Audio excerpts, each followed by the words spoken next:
What's going on, everybody? Gamer Geek here, and today I have another update video for the CW Flash fan game. Today I have something really cool to share with you guys, I think, as we dive into the gameplay mechanics for the Flash game, talking about the ins and outs of the new wall running system and the refined combat mechanics for the game. As always, before we get started, go ahead and hit the like and subscribe buttons if you haven't already. It helps out the channel and will make sure you never miss an upload. Alright, let's get into it. Starting off, let's talk about the wall running system. Those of you who have been following the channel and the game's progression long enough will remember that we've had a wall running system already in the game all the way back since before Beta 2, and it was pretty good for what it was. You ran into a wall, the character rotated, you ran up the wall. Pretty straightforward. That system was done with an old engine plugin called the Ninja Character Plugin, which was really just a convenient way to handle character gravity during the game's runtime. While the plugin was pretty good, it's outdated, with the creator of the plugin even recommending alternatives to achieve similar or better results. At first, I was content to just stick with the Ninja Character plugin, since it can handle wall running just fine. I even have a sneaking suspicion other Flash games utilize this plugin or something similar, but in the end I decided to rework wall running from the ground up to make it more tailored to my game. The wall running system I have implemented in the game now works pretty differently from the old plugin. Where the old plugin gave the illusion of wall running by changing the gravity direction for the player, this new system actually anchors the player to the wall, tracking your location data while you move, and trust me, there's a reason why I'd go through all the effort to make this change. But first, let's talk about how the system works. For those who are interested in achieving a similar wall running effect for your own game, this system I'm using is actually based on a tutorial from a creator named Lewis Pfeiffer, who is making a series of videos to recreate Spider-Man PS4 in Unreal Engine. I'll drop a link to it in the description down below for anyone wanting to check it out. It's a great series and a very interesting watch. So, how the system works is in several parts. First, the system needs to actually detect a wall for it to lock onto.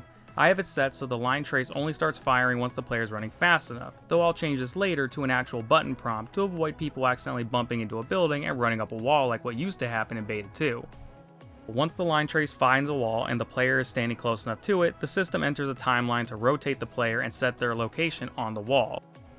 This timeline can be adjusted to make the transition to the wall either faster or smoother, and I'm going to be adjusting it moving forward to find the best transition time, since I know a lot of people didn't like how quickly the old system used to just snap you onto the wall so abruptly.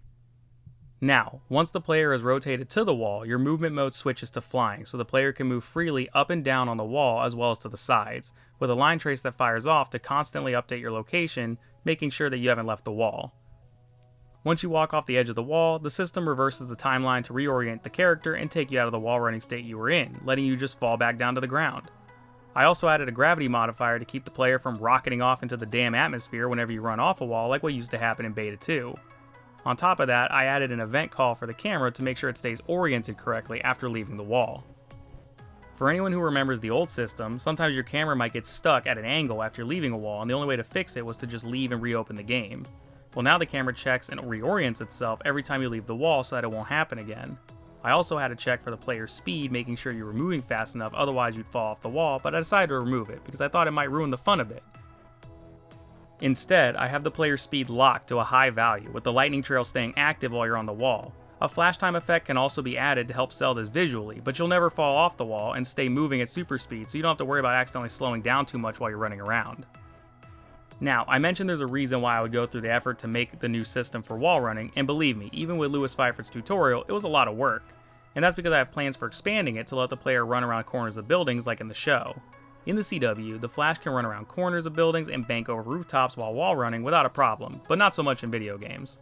So, with this new wall running system, I'm going to have an additional line trace fire off only when you're on a wall already, checking to see when you hit an edge. Rather than falling off, I can fire off that same timeline using your tracked location on the wall and the new location from this extra line trace to rotate the player around the corner so you can run circles around buildings and have more control of your movements while wall running. That's the dream, at least. Hopefully I can get it working right, but I'm pretty confident about it.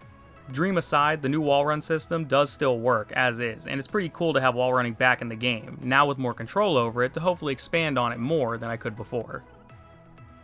Okay, we talked about the wall running, now let's talk about the combat system, because I'm super excited about this one. Does anyone remember a video I made from like 3 years ago where I mentioned wanting to have my fan game pay homage to the cancelled official game from forever ago? Well, one of the things I had always planned on for the Flash fan game was to try and emulate their combat system as well as I could. Obviously, the game and all of its inner workings have been lost to time, but using some videos that exist of what it could have been, I was able to create my own combat system that I think does the old game justice while still making the combat feel fluid and fast-paced for a speedster. This is something I was really excited to get working, and something that I think will really set my fan game apart once I get a chance to style it up with more animations and effects, but the mechanics of it are solid. So basically the player fires off a collision trace to check for any enemies in a large bubble around them. Up to 3 enemies can be targeted at once, with the player now tracking their locations once they're targeted. You can then attack with either X, Y, or B, square, triangle, or circle if you would prefer, and that's where it starts to feel like a speedster game. I feel like so many other games out there keep the combat system to a single target setup or maybe something reminiscent of the Arkham series, but it never felt like a good fit for the Flash to have it set up like that. Not to throw any hate to another creator or their projects, we're all respectful here, and this is just my personal take on combat for a Flash game. With my combat system, the player can button mash as fast as they want and watch the Flash, or Kid Flash in this case, shoot back and forth between targets as fast as, well, lightning. The enemies all get little button prompts on their heads too, letting you know that they've been targeted and telling you who's who when it comes to which target corresponds to which button. There's also a distance check when you attack, checking how far from an enemy you are when you're attacking. If you're far away, you do a dash attack to the target. If you're close to the target already, meaning you're attacking the same target more than once, you'll do close-up attacks like uppercuts and rapid punches to keep up close to the enemy. Overall, I think it really helps simplify the combat in a way that feels absolutely right for a speedster game like this. Now that I've fully designed this system, I can implement special moves for a later video, so stay tuned for that. But that's all I have for you guys today. It took a ton of work to get everything working properly with this update, but I really hope you all enjoyed the end results as much as I do, especially the combat system.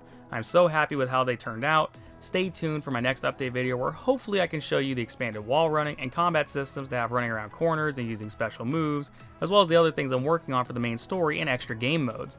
I hope you all are excited. I know I am. Thanks everyone, and I'll see you all in the next one.